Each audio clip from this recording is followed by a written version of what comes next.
In his letter to the Christians living in Rome, Paul wrote in Romans chapter 1, verse 20, "For the invisible things of him from the creation of the world are clearly seen, being understood by the things that are made, even his eternal power and Godhead, so that they are without excuse."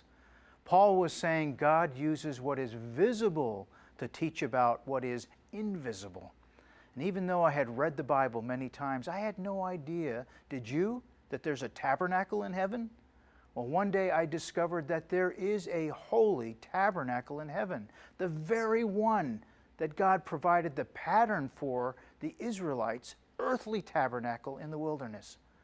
Listen to this. The writer of Hebrews says in Hebrews chapter 8, verse 5, "See," he says, "that you make all things," what? "According to the pattern which was shown you on the mountain." God took Moses to the top of a mountain. He showed him a pattern for how to build the tabernacle. Well, what mountain did God take Moses to? It couldn't have been Mount Sinai because there wasn't a tabernacle on Mount Sinai for Moses to see. So I ask you, where was the mountain God took Moses to and showed him this pattern?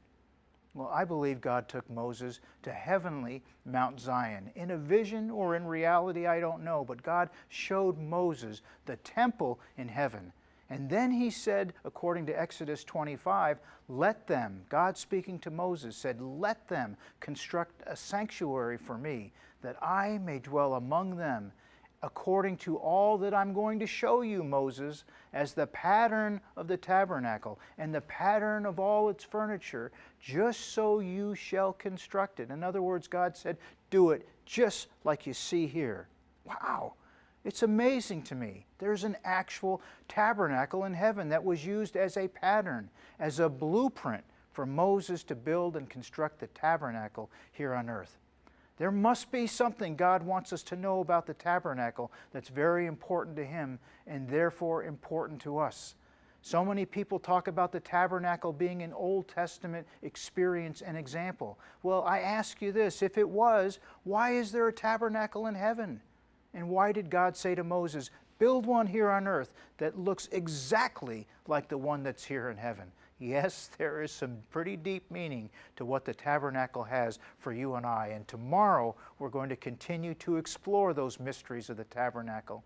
And we're going to discover exactly what it is that God wants you to know as we continue to peel back the layers of this revelation. God bless you.